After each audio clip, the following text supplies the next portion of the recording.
Welcome to the Sustainability Scholarships Information Session. My name is Shay Masterson. I am a program manager with the Office of National Scholarships Advisement, or ONSA, here at ASU. Thank you so much for joining us this evening. I'm going to start out with just a brief overview of our agenda for this session. I do want to share with you all, though, that I really do hope you ask questions as you have them. You can feel free to type those into the chat. Or to unmute yourself and ask the question that way. Just keep in mind that if you verbally ask the question, it will be on the recording later. Okay, so for today's session, we're going to begin with some introductions of who's in the Zoom room. Then I'm going to give you a brief overview of ONSA, or the Office of National Scholarships Advisement, just in case you're new to our office and have not attended one of our sessions previously or met with us at an event or through advising. Then I'm going to go over a handful of undergraduate awards, first focusing on ones that are specifically in the sustainability, environmental, conservation focused fields, and then some that aren't necessarily focused in that arena, but can be applicable depending on how you use them. I will then move on into some postgraduate awards. Postgraduate awards include things that you can do after you graduate to continue research or to get professional experience. But then there's also some that are for graduate funding. So if you're going to pursue a master's degree and or a PhD, something like that. So I'll cover a handful of those types of awards as well. Of these awards, there are some that are specifically focused on sustainability fields, but again, most of them are just kind of open and can be applicable to your field of wanting to focus on environmental issues. And then we'll just wrap up with some brief next steps of what you can do after today's session to kind of get started with any number of these awards, depending on where you're at in that process. So again, to begin with, we'll start with some introductions. So what I'm going to ask for everybody to do in just a moment is in the chat, I want you to type in what your academic level is. So whether you're a first-year undergrad, a third-year undergrad, an alumni, a graduate student, whatever the case may be, please type in what your academic level is.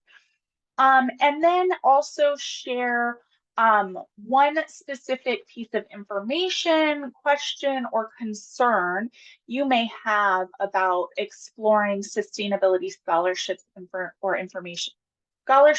or fellowships that you are interested in finding out tonight. So again, your academic level and one question or concern you have regarding scholarships for sustainability fields that you want to hopefully get an answer for. Okay, so give everybody a moment to do that.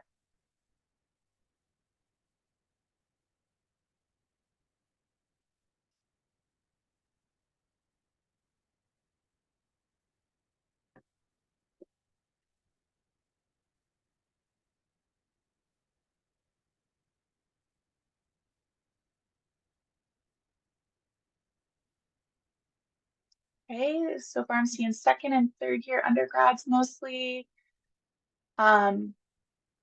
What it looks like to apply for different scholarships. How do I get started with the Udall application specifically? Interested in the NOAA scholarship and want to learn more. Fourth year, so somebody who's graduating soon, looking for what to do after. Another third year, remote internships possibly, okay? Research experience, great. We're going to cover some of those.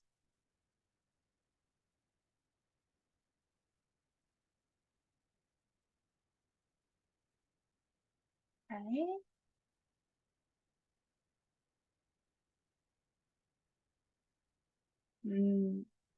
Somebody who's going on a fast track and wants to not miss out on anything. I think you mean fast track to graduation, like maybe graduating in less than 4 years, but making the most out of the time that you do have. I think that's what that means. All right.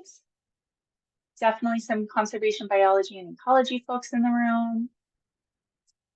We've got online students, it looks like, people who are participating in ASU online. Okay, wonderful. Well, thank you all for sharing that. Hopefully we are going to hit on each and everything that you all have indicated. And if we haven't throughout the session, again, feel free to ask specific questions as I cover individual things.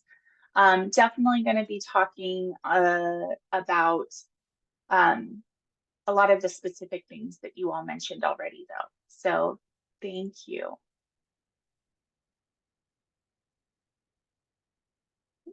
All right.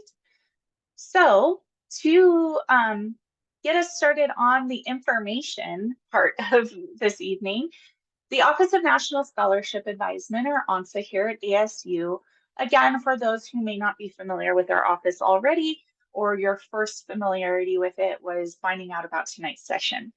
So our office is here to support the ASU community, undergraduate students, graduate students, and alumni in pursuing a variety of external opportunities. So we do not deal with ASU specific scholarships, with one exception, but generally speaking, these are all national or international scholarships that are funded by federal agencies, private foundations, nonprofit organizations, international organizations or agencies. And we're just here to help inform the ASU population about these opportunities, as well as providing advising on the process. So the awards that we advise on are typically highly competitive. An overwhelming majority of people who apply are not selected. So we're here to provide you with individual and group advising so that you can try to decide which ones are best suited for you and where you're at and what your goals are, which in itself can make you more competitive for a particular award is if you have an alignment there. And then giving you guidance on the actual application. So since they are highly competitive, the applications tend to be pretty extensive, you know, multiple written statements, multiple letters of recommendation, maybe a resume, maybe some other component, sometimes an interview. So ultimately, our office is here to support you through that process by giving you general guidance on your written materials and other materials, as well as giving you feedback on what you've worked on so far, so that when you do submit it, it is as strong as it possibly can be. So we help you identify which awards to apply for, but then also give you guidance and feedback on your actual applications. If there is an interview component of an award you're applying for, and you're selected for the interview stage of that award, then we will also help you prepare by doing mock interviews. And if you find an award like the Udall Scholarship, which some of you already mentioned in the chat, and we will cover specifically this afternoon, if it requires campus nomination or endorsement like that, then our office is the one that manages that process. So some awards will require that before you apply to the national competition, you be considered at your university first. And that's what the nomination or endorsement is. And it typically entails you submitting your complete application materials, including your letters of recommendation, to the university first. And then it's considered by a campus committee made up of staff and faculty who have particular expertise in the area of that award. So in the case of Udall, it would be typically staff and faculty who have a background and experience in sustainability and environmental issues. And then whatever the campus committee decides, we will then communicate that back to the applicant. So we do not decide who receives nomination or endorsement from ASU. We simply manage that process. As we go through this evening's session, if you notice an asterisk next to the name of a particular scholarship, that does indicate that it requires that campus nomination or endorsement, and that we'll manage that process in our office. Some awards, we are limited to how many students from the ASU community can be nominated or endorsed in any particular cycle. For Udall and the environmental track of the Udall Scholarship, we are limited to only 4 nominees every single cycle. So that's important to keep in mind for those kinds of awards, that you will be in competition with your fellow peers here at ASU before you can be considered for the award at the national level. And then some were not limited, like the Fulbright U.S. Student Program, which is the largest award we advise on. We have dozens of students and alumni apply each and every cycle, and we're not limited with how many we can nominate or endorse for that program. So it really just depends on each specific award.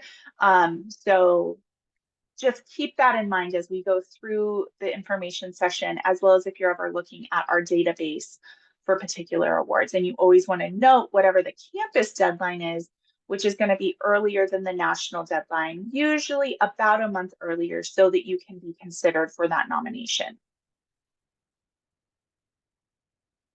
So now let's talk about some undergraduate awards to help you pursue environmental sustainability focused paths. So first and foremost is the Udall Undergraduate Scholarship.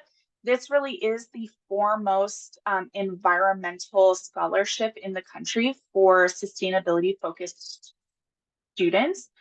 I will share an email afterwards with the scholarships we cover today, but also with a link to the scholarship database that has a more complete list of the awards we advise on. Sorry, that was a question in the chat just now, so I wanted to make sure to answer that. So the Udall Undergraduate Scholarship, as the premier environmental focused scholarship for undergraduate students in the country, is a program that is managed by the Udall Foundation, which, even though this is a national scholarship opportunity, the Udall Foundation is based out of Tucson, Arizona, because it was established in honor of the Udall brothers, who were Arizonans, and they were local and state and federal level leaders in our community who really focused on different environmental issues, issues related to national lands, as well as the rights and protections for Native American populations and areas. So the Udall Foundation really focuses in those kinds of different areas. And one of the ways they do that is through the undergraduate scholarship, which is specifically for second and third year undergraduate students. And they really define that as someone who has at least a year of undergraduate studies under their belt, and between 1 semester and 2 years remaining in their undergraduate studies after you would receive the award. So you need to have that time remaining after this coming summer. So at least 1 semester up to 2 years after this upcoming summer, which is when you would begin your scholarship year with the Udall program. If you're selected, you'll receive up to $7,000 towards your academic expenses for next year. Of course, this can be used for tuition and fees. Beyond that, it really depends on the specific expenses, and you work that out with the Udall Foundation. In the past, those funds could be used for participation in like a national conference that was related to your field of interest, possibly even study abroad expenses. It really just depends, and that's all up to you and the Udall Foundation working out those details. If you don't need $7,000 for your academic expenses next year, then you won't receive $7,000. So that's why it's up to that amount. Every award we advise on, whether it comes with general funding for your academic expenses or not, many don't come with that. The Udall Scholarship does, obviously. They also will have additional benefits to you as a recipient. For the Udall Scholarship specifically, you will be able to participate, you will be required to participate in what they call their scholar orientation, which is really like a leadership conference, professional development conference, networking opportunity that happens over the course of 5 days in Tucson in the month of August. So if you apply this year and you're selected In August, you would participate in that scholar orientation, and then you would receive your funds for the 2024-2025 academic year. At that orientation, you'll meet all of the other scholars for that year. You'll meet staff with the Udall Foundation, and you will meet and interact with some of the Udall alumni who are folks who have received the award in the past and are now professionals in the field. And that becomes a great opportunity for you to network and learn about other opportunities, maybe internship opportunities or opportunities for after you graduate, looking at graduate school, whatever the case may be. Interacting with those alumni is really valuable, or has been in the past, to anybody selected as a Udall Scholar. And it doesn't stop at the orientation. They actually have a robust alumni network that is ongoing. There's an alumni association that you become a part of as a scholar.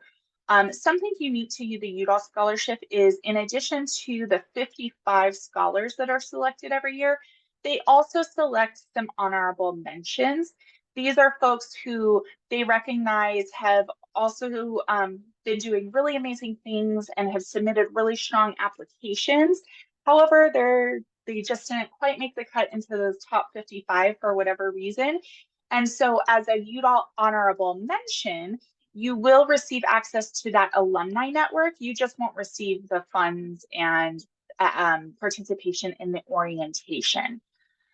So, and it looks like somebody missed that. So every year, the Udall Undergraduate Scholarship awards 55 scholarships. And then they select typically 55 more as honorable mentions. So with the Udall Scholarship requiring nomination from the university first, that campus deadline for this year is February 6th.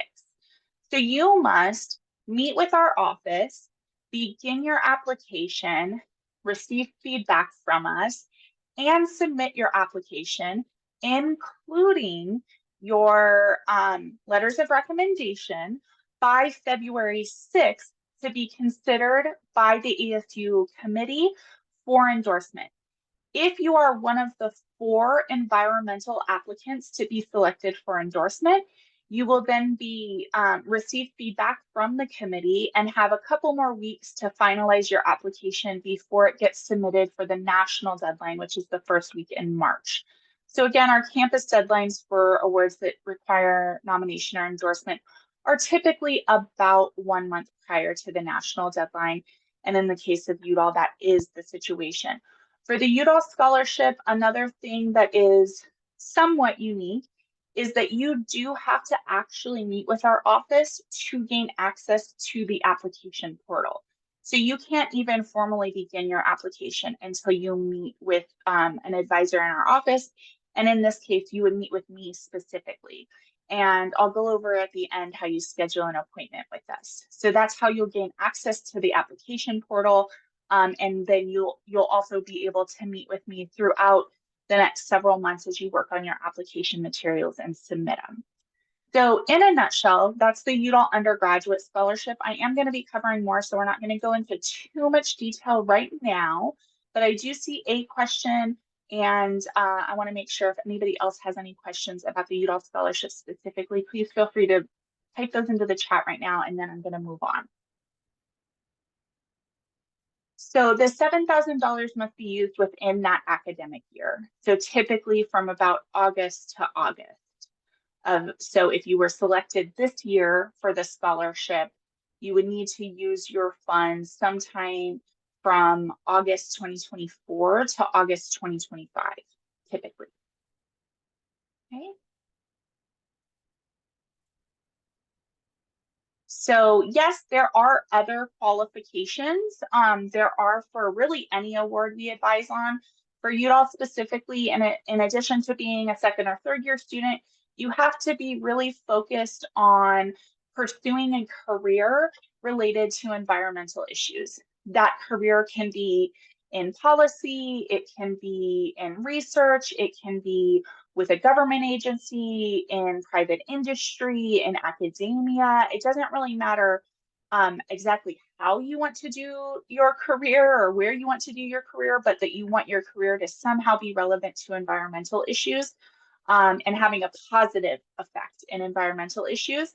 And that also must be evident through your current and past experience. So having some kind of involvement in activities beyond just your coursework that shows that you're really committed to environmental issues is how you're going to be competitive for the Udall Undergraduate Scholarship. So there is not an official minimum GPA requirement for this. I would say to be competitive, you want to have at least a 3.0 and probably a 3.5 or higher. So in a nutshell, those are the kind of qualifications for the Udall Undergraduate Scholarship. But for any award that you are interested in, including Udall, it is always best to always go directly to the program site and read through in detail all of the eligibility requirements to first ensure that you are in fact eligible. If you have a question that's a little bit more nuanced about eligibility for a particular award, you can always reach out directly to the foundation and or to our office. Our office is here to support you with that. In some cases, it might help you better to reach out to the foundation. It just really depends. But you can always reach out to us as well if you have more nuanced questions about eligibility. Can an online student get this scholarship? Absolutely, an online student can get pretty much any scholarship we advise on. With online students, a lot of times there is a barrier to strong faculty letters of recommendation. So that's something that you want to keep in mind as fostering relationships with your online faculty so that some of them gain a better understanding of your interests, your skills, your experience, the path that you're on, so that they would maybe be able to write you a strong letter of recommendation. Another thing is that you do need to be involved in activities in this case that are relevant to environmental issues. That does not mean in-person activities at your university. It can be remote activities. It can be activities in your local community beyond the university as well. But those are two things to keep in mind in terms of being competitive for really any award that we advise on, is having those extracurricular activities that show your commitment to these issues, as well as having strong letters of recommendation. In terms of the orientation, however, it is required that you attend in person to be selected and accept the Udall Scholarship. You do have to commit to attending that 5-day orientation in person. And other awards that do have a conference or orientation or internship component often do require in-person participation, even if you are an online student for your academic studies. Okay, so moving on, the next scholarship I want to spend some time talking about is the NOAA Haulings Undergraduate Scholarship. So this is also for students who are interested in environmental issues and a potential career in the future, but specifically dealing with oceanic and atmospheric issues around the environment and sustainability and conservation. Okay, so if you're interested in like more like marine biology, or the depleting water levels or those kinds of things, then maybe the NOAA Haulings Undergraduate Scholarship is going to be suited for you. You could potentially apply for both of them if you're eligible for both of them as well. With this scholarship, it is specifically for second-year students only, unless you are a third-year student who is in a 5-year bachelor's degree track. Okay, so not a 4+1 program, but you're planning to complete your bachelor's degree in 5 years, then you can apply to this specific scholarship as a third-year student as well. But if you're on a traditional 4-year track, it's second-year students, and that's because the scholarship is for the following 2 academic years. It's an up to $19,000 award, but it's split between those 2 remaining academic years that you would have as a second-year student. And again, that's for eligible academic expenses. So of course, tuition and fees, and then from there beyond that, it's really up to you and the agency to determine what does and doesn't qualify to receive those funds. In addition, you do participate in a paid summer internship over the summer at an NOAA facility. And this can be really beneficial if you are seeking to potentially work with the NOAA in the future. You don't have to be planning to, but it can be definitely beneficial in that way. So if you're planning to pursue a career in oceanic and atmospheric environmental issues, definitely with the government, with nonprofit organizations, within academia, that's really what this scholarship is geared towards. There is not a campus deadline for this award. You apply directly to the program, and the deadline for this year is January 31st specifically.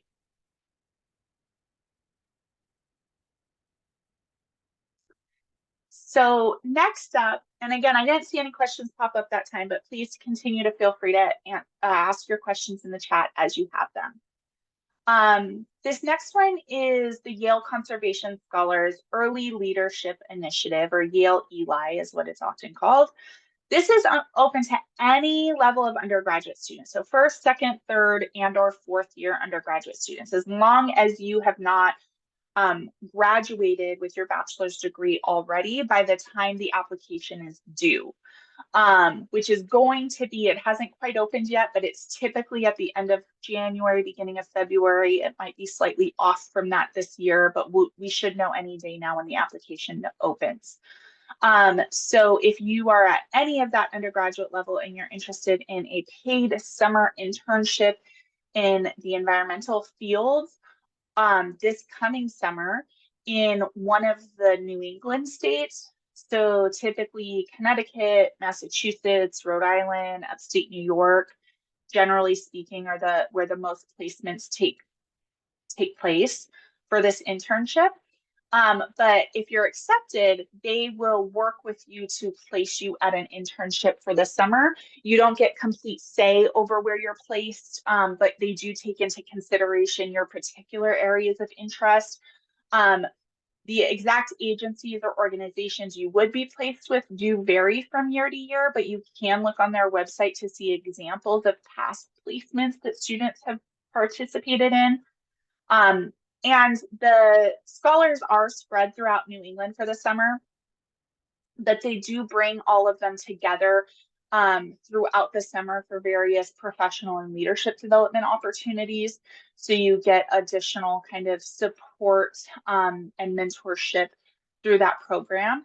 And then you do have the possibility to apply for a second summer internship once you have completed the program. So depending on kind of where you're at academically and professionally, it could lead to a second summer internship at a different location for the following summer. And this program does typically take up most of the summer. So there's not really opportunity to engage in much else over the summer if you were to participate in this particular program. But exact dates should be posted once the application opens for the upcoming year. If any of you have previously heard of or know any previous Doris Duke scholars, this is a program that is a 2-year program where the first year is field research.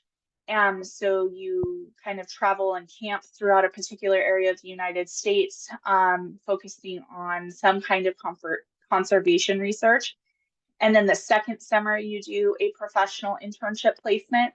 The Yale program used to be a Doris Duke Conservation Scholars program, but then they got separate funding from the Doris Duke Foundation. And so now they run separately from that, but it is modeled after it. And it's very similar to it in terms of the goals, the experience, and the benefits. The Doris Duke program is on hiatus for this year. So if it's of particular interest to you, just please know that they're on hiatus this year, but hopefully we'll be back next year. It historically has only been open to first and second year undergraduate students though. So if it is of interest to you, the Doris Duke program, not the Yale program, If the Doors Due program is of interest to you and you will still only be a first or second year student next year, keep your ears peeled in case they open that award for applications again. Okay, so before I move on, are there any other questions at this time?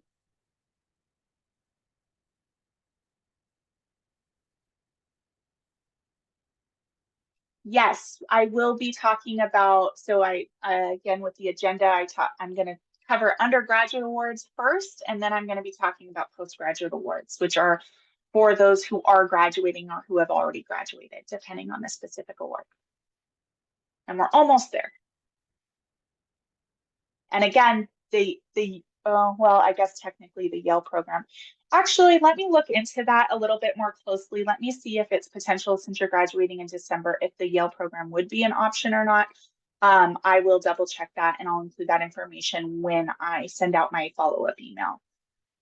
This program will open sometime soon, and typically closes sometime in January or February for the applications. We won't know the exact deadline until it actually opens, though, and it opens around this time of the year. So we're just waiting, and I keep checking every couple of days to see. Okay, so some other undergraduate awards that you also might want to consider. First, there's the Climate Adaptation Scientist of Tomorrow. So if your focus in environmental issues and what you want to potentially pursue in terms of research, a future career, revolves around climate adaptation specifically, this is a 2-summer research internship placement that you do. It's open to second and third year undergraduate students. If you're accepted, then the upcoming summer and the next summer, you would be placed to do research internships in climate adaptation science. And they have locations at different universities, at a handful of different universities throughout the US. So it is possible for you to be in different regions of the United States at different universities for your particular program, depending on what your preference is and what the program ultimately decides if you're selected. They'll take your preference into consideration, but there's no exact guarantees. This one has typically opened in the fall and been due in December. When I checked the website yesterday, it hadn't yet opened yet. Since it hasn't even opened yet, I'm thinking it will probably be due sometime in maybe January, not December, but we won't know until it actually opens. So just keep your ears peeled on that one if you are of particular interest for this one. Yes, the links will also be provided in the email that's sent out. So then the rest of these awards are not necessarily specific to any environmental focused fields, but they're focused in maybe STEM or just in general could be an applicable opportunity for a STEM major or for a sustainability focused major, even if you're not in the STEM fields. So the first one is the Goldwater Scholarship. This is the premier undergraduate scholarship for those in the STEM field specifically, who are very interested and have been very engaged in research already and plan to pursue graduate studies that are research focused and ultimately a career that is research focused.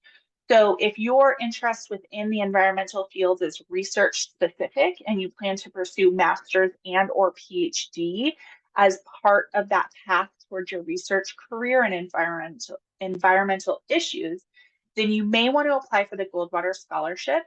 It's for second and third year undergraduates as well, and it can provide up to $9,000 in funding for eligible academic expenses for the following academic year. And again, I mentioned it in passing earlier, but you can apply for multiple of these awards if you're eligible for multiple.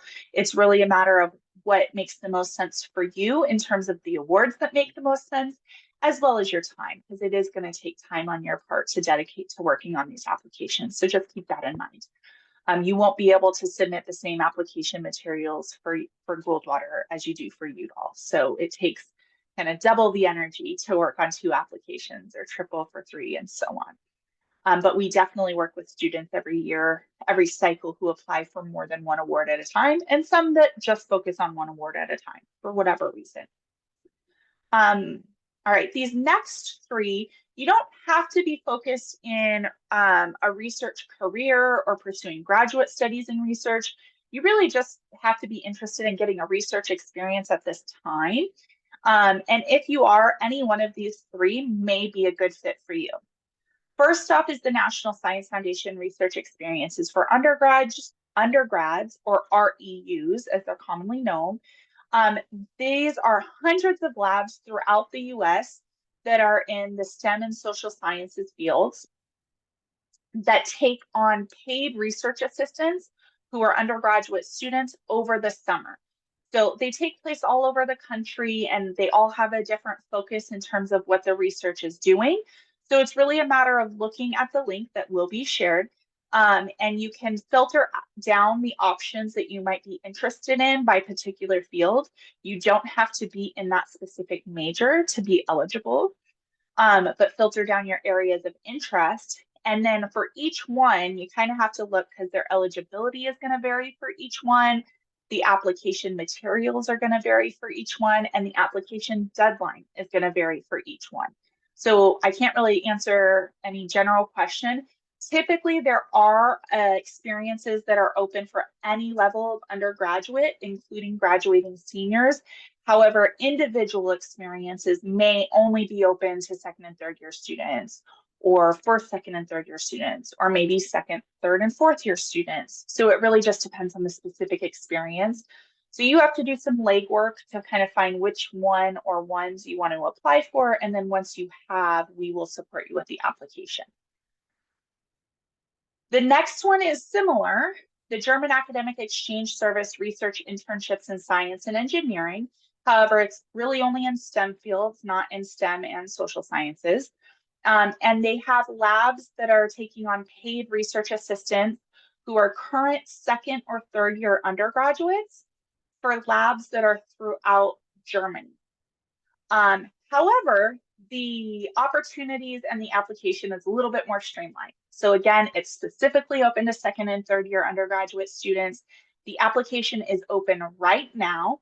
You would look at the portal and see what labs are available for the upcoming summer. You would select up to 3 that you want to apply for, and you would submit one complete application for 1, 2, or 3 labs. So you wouldn't have to submit separate applications for each one.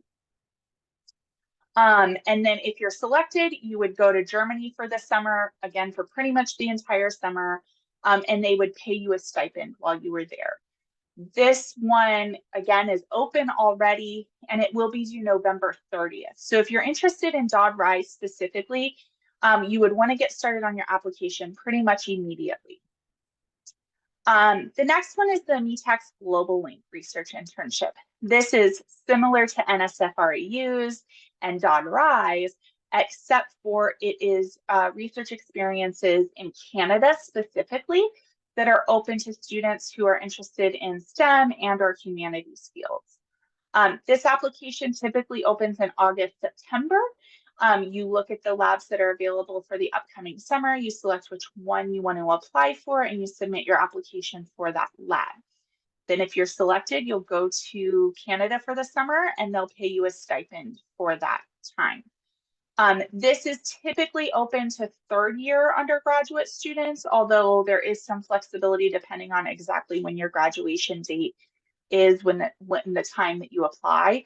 But you do have to have at least a semester remaining after you return from the summer experience. These last 2 on this page are not research specific. They're study abroad experiences that may be applicable for sustainability focused academic studies abroad. The first one, the Fulbright UK Summer Institute, is open specifically to first and second year undergraduate students who want to go to the UK for part of the summer. Typically, it's only 3 or 4 weeks. And if you're selected, it's fully funded for you to go on this experience. This program will be opening sometime this month, and at that time, we will know what the specific institutes are going to be, where they will be, and what their focus will be. This last year, there was one that was focused on environmental issues, So that's why I wanted to include it here, but you kind of just have to wait and see what will be offered this upcoming summer. And you also may have other areas of interest. So even if they don't have an environmental focused one, you might still want to check it out when it opens if you're a first or second year undergraduate student, to see if any of those institutes would be of interest for the upcoming summer. And then last but not least is the Killam Fellowship. This is a semester exchange program where you would spend an entire semester in the next academic year at a Canadian university. So you would pick a participating Canadian university in the program, and you would apply for the fellowship to spend the semester, either the fall or spring semester of next year, up in Canada. You can identify a university that is really known for environmental studies, or maybe they're located in a city or town where there's a particular focus on an environmental issue that is appealing to you. Whatever the case may be, you identify a university that has some kind of appeal and would benefit you and your journey in some way. Since it's an exchange program, your ASU tuition and fees are what they are for the semester as usual. You pay ASU, you don't pay the Canadian university for your tuition and fees. And typically your scholarships and financial aid are intact for the semester, although you always want to confirm that with financial aid and scholarship services. And then in addition, you receive a $6,000 stipend for the semester to cover your expenses of going to Canada. Okay, sorry for that pause.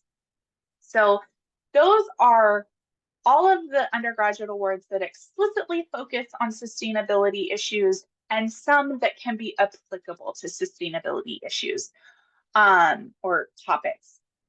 There are others that also may be of interest of you and have varying eligibility in terms of where in your academic studies you are, what interests you have. Some of them may have GPA requirements. It really just depends. This is just to give you an idea of some of the options that are out there. Okay, so now I'm going to move in to those postgraduate awards. So first, for postgraduate awards, I'm going to focus on a few that can be to gain some experience either domestically or abroad in your field of interest after you graduate. So first up is the Ray Fellowships. There's two of them. There's one in conservation and one in clean energy. And essentially what it is as a recent graduate, you will be placed in a 2-year paid professional experience in the conservation field or clean energy field. Okay. So, and they do work with you to make that placement. You don't have complete control over where you're placed, but again, kind of like the Yale program, they work with you to align your placement with your particular interests and what path you want to go on. So this is specifically for graduating seniors or somebody who is no more than 1 year out of their undergraduate studies. If you will already have a graduate degree, you would not any longer be eligible for the Ray Fellowships. Or if you would have already more than a year out of your undergraduate studies and or years of experience in your field of professional experience, full-time professional experience, then this fellowship would not be for you at that stage. Until that point, it could be benefit to you to be your stepping stone into that industry once you've graduated. That application is not open yet. Typically, it will open sometime like December, January, and then be due sometime in March. So just kind of keeping your ears peeled for it in the meantime. But that is definitely one to keep your eye out on if you're graduating this year and want to begin with some professional experience within the United States within the year after you've graduated. Next up is the Fulbright U.S. Student Program. I mentioned it briefly earlier. This is the largest program we advise on in general, and definitely the largest postgraduate program we advise on. So it is open to graduating seniors and above. So after you've already graduated, While you're a graduate student, it's also open to you. After you already have a master's degree, it's still open to you. It's really just once you have a PhD, you are no longer eligible for the Fulbright U.S. student program. Although I will say they do have a preference for recent undergraduates. So if you have been, you know, a decade out of your academic studies, this program might not be as well suited for you, although there's no restriction against you applying at that point. So it's just the soonest that you can apply as a graduating senior. And it provides you with the opportunity to spend one academic year in another country for either academic studies at a university in that country, doing research in that country that's relevant to your interests, or to teaching English. For today's session, I was mostly, including the Fulbright program in terms of academic studies and our research experience in your field of interest. But you could also be interested in teaching English for a year, depending on how it fits in with your overall goals. If any of these areas are of interest to you, though, looking at the Fulbright U.S. student program to apply for in the future is definitely something you should consider. The application typically opens in March and then is due. This is one I forgot to add the asterisk, but it is due. It has a campus deadline because you do need to receive campus nomination or endorsement, but we are not limited to how many we endorse from the ASU community. But that deadline is typically in the September, and then the national deadline is in October. So if you're graduating this year, it is too late to apply for the Fulbright U.S. student program for next year, but you could apply next year as an alumni for the following year, okay? And typically, because there's so many different options with this program, it does have a very long application cycle. Again, it opens in March and isn't due until September. But it typically does take about that long to just kind of do your research and work through the options to identify and narrow down your choices of what you want to apply for. Because you don't apply for just like a general Fulbright funding. You apply to go to a specific country for a specific reason in your application, and then you're chosen for that or you're not. So just take some time, and we're here to support you through that. Then the last one on this page that I'm going to talk about is the Loose Scholars Program. This is for about an academic year after you graduate, but it's for a full-time professional placement, specifically in an Asian country.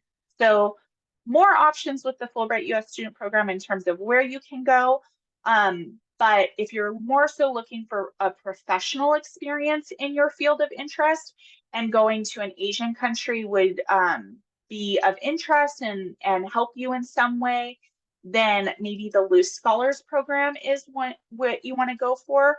This is also open to graduating seniors and above. It actually has an age cutoff. I believe you're no longer eligible once you hit 29. So if you're an early undergrad, meaning like you went straight from high school to undergrad, or not soon after high school into undergrad, and you're going to be graduating in your early to mid 20s, then you would still have eligibility for applying for the Youth Scholar Program for a few years after you graduate. If you're one of our non-traditional students, then this program might not be the right one for you, but that's okay. This is just one of many options that we advise on in our office. This one isn't explicit to folks that are interested in professional opportunities within environmental issues, but they do specifically identify that as one of their areas of interest for placing graduates in a professional opportunity. So the Loose Scholars Program does not require nomination or endorsement, but the national deadline is in October also. So it's too late to apply for that for next year, but you could potentially apply for it in a future year, even if you're graduating this year. And if you're not yet graduating, keep it in mind for when you are. I will say that most postgraduate fellowships, the first one we talked about was the Ray Fellowships, but most of them, whether they're for professional experience or further academic studies, are typically due between August and October. That is the busiest time frame for postgraduate application. Okay, So we are a little bit past that right now. So if you're a graduating senior and you're looking for something to do next year, either some kind of professional experience, research experience, or something to fund graduate studies, it is likely that most of the fellowships you would apply for have already passed their deadline. But there are a few that are still open or have not even yet opened, like the Ray Fellowships. So don't count yourself out yet. I just want to, full disclaimer, let you know that. I do see a question. Yes, we are going to provide the recording to everybody who registered for today's session, as well as posted on our YouTube channel. So you will receive the direct link to the recording to rewatch at a later time. All right. Next up for some graduate fellowships. So these are ones that can specifically help you fund your graduate studies if that's something that's part of your path towards your future career. So if you're wanting to pursue a master's degree, a PhD, some other kind of graduate program, or professional program, then one or more of these fellowships may be of interest to you, depending on exactly what you want to do for graduate studies and where you want to do it.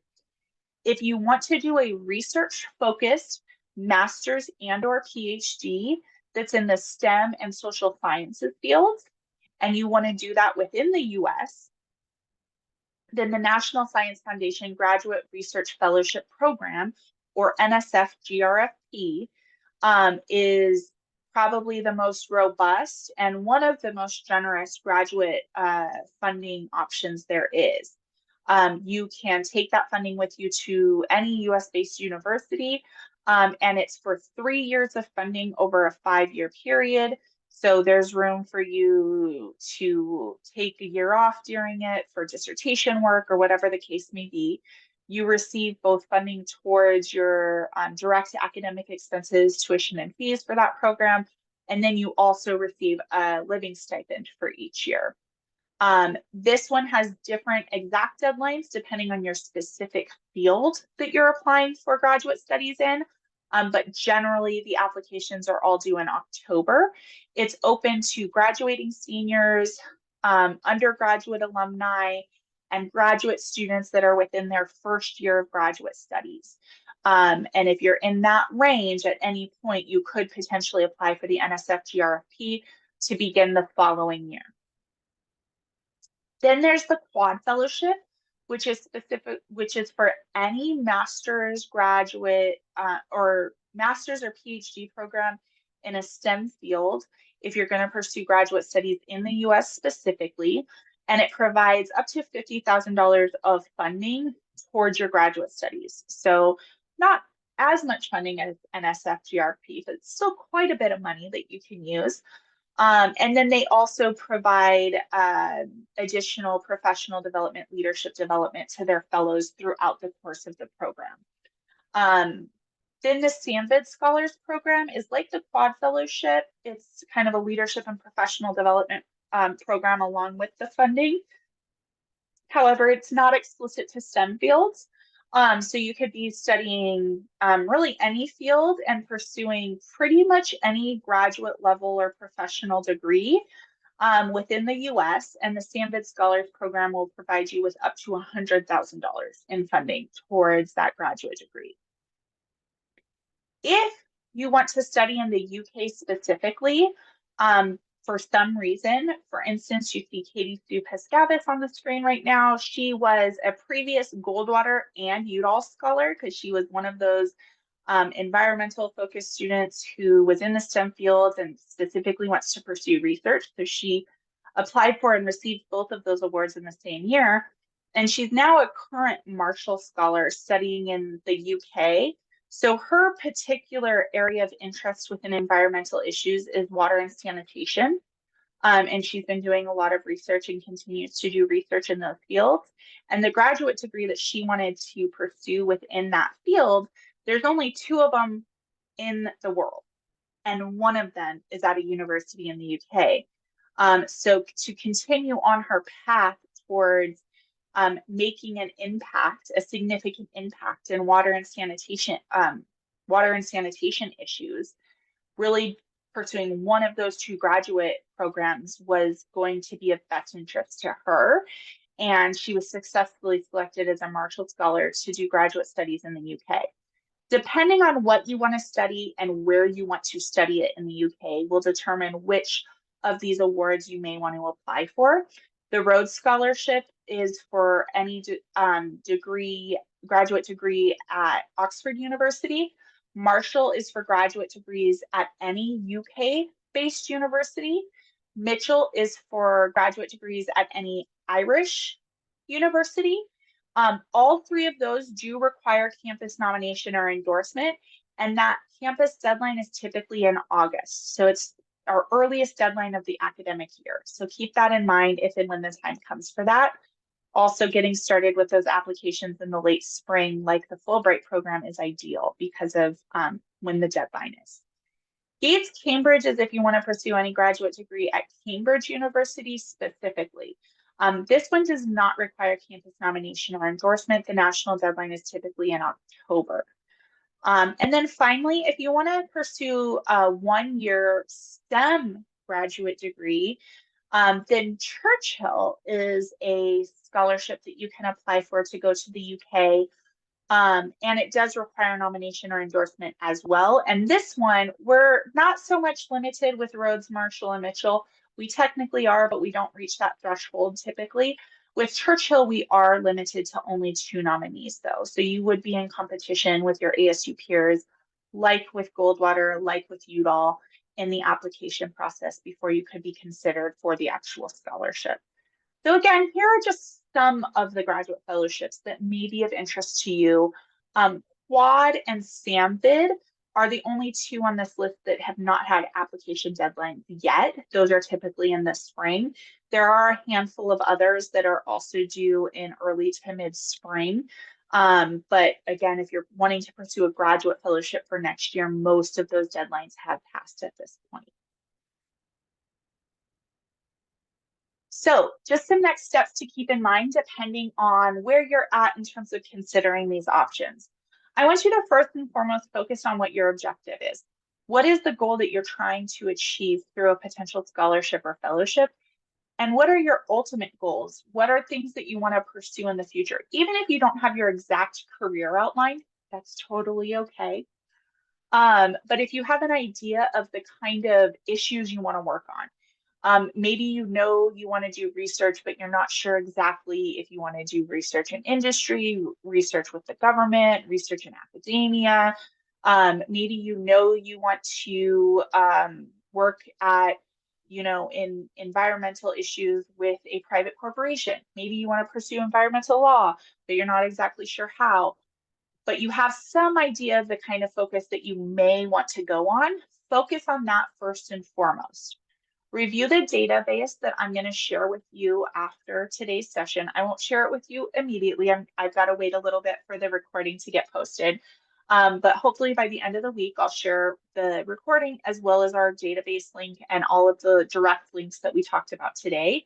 But review that database and make note of any of the specific fellowships included in this information session and or on our database that would support the goals that you have. Take note of specific eligibility requirements because it's going to vary for each and every one of them, and the deadlines, especially if there's a campus deadline to consider for nomination or endorsement first.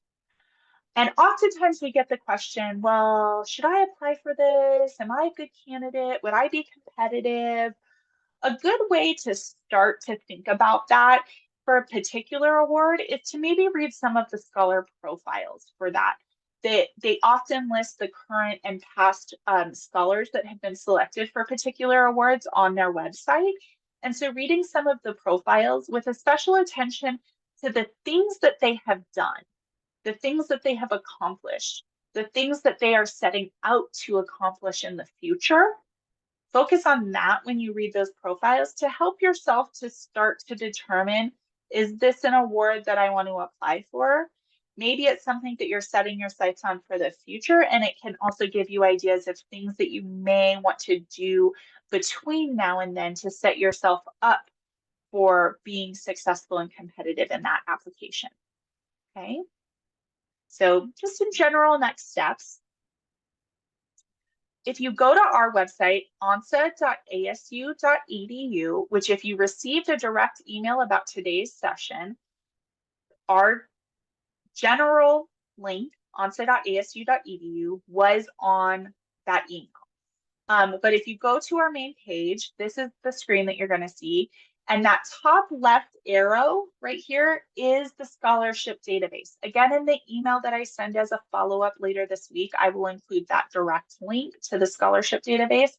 But also, if you just go to our general webpage, this is how you can find it by clicking that first tab on the top left-hand side that says scholarships. That's going to have nearly all of the awards that I've talked about today, plus some additional ones, a total of about 100 awards. You can filter by different options like your academic level, like your particular field of interest, like the type of experience you're trying to gauge. Are you trying to gain? Are you trying to specifically gain a research experience? Do you want to go abroad specifically? Are you looking for graduate funding? Okay, so some different options that you can filter through there. When you are ready to meet with our office, you can go to this Make an Appointment button that is on the right-hand side, right below the picture heading of the website. Make an appointment. If you just want to talk about some of the scholarships in general and which ones you might want to apply for, you can schedule a general undergraduate advising appointment. Everybody indicated they are a current undergraduate student. So if you are a current undergraduate student or you are an undergraduate alumni when you schedule an appointment, then you can schedule a general undergraduate advising appointment at any time to talk through what your goals are, what scholarships you might want to apply for, and kind of make a plan for that. If you know already you want to apply for the Udall Scholarship specifically, when you go to that link to schedule an appointment, select a Udall advising appointment. That's how you'll schedule directly with me, and we'll talk through more in depth the Udall program, and we'll get you set up in the application portal if you're eligible at this time to apply. So I know that question was at the start of it. Definitely schedule a Udall advising appointment specifically when you are ready to begin that application. And if it's some other award, you may schedule a specific advising appointment for that award. If you know you're applying for a specific award, but you don't see that as an advising option, you can always reach out to me and I can help best direct you, depending on what the specific award is, on how to meet with the right advisor in our office for that opportunity. And again, my email, you'll receive an email from me as follow-up, so you'll have my email address as well. And finally, the last thing I'm going to plug here is our weekly bulletin. We send this out once a week to highlight awards that have opened. So when FUCSI opens and announces their institutes for the upcoming summer, we'll include that in our weekly newsletter. When the Fulbright application opens in the spring, we'll include that in our newsletter. When we have information sessions, workshops, and events like this one, we'll include that in our newsletter. And when there's upcoming deadlines for particular awards, we'll include that. So if you have not already, I would strongly suggest subscribing to our weekly bulletin through this second button on the right-hand side of our website. So with that, that's all I have for you today. I haven't seen any other questions pop up, but if you do have any, I'm happy to answer those at this time. I'll stay on. I know we're a few minutes over. I apologize. I'll stay on if you still have questions, but I'm going to go ahead and end our recording at this time. You all have a wonderful evening.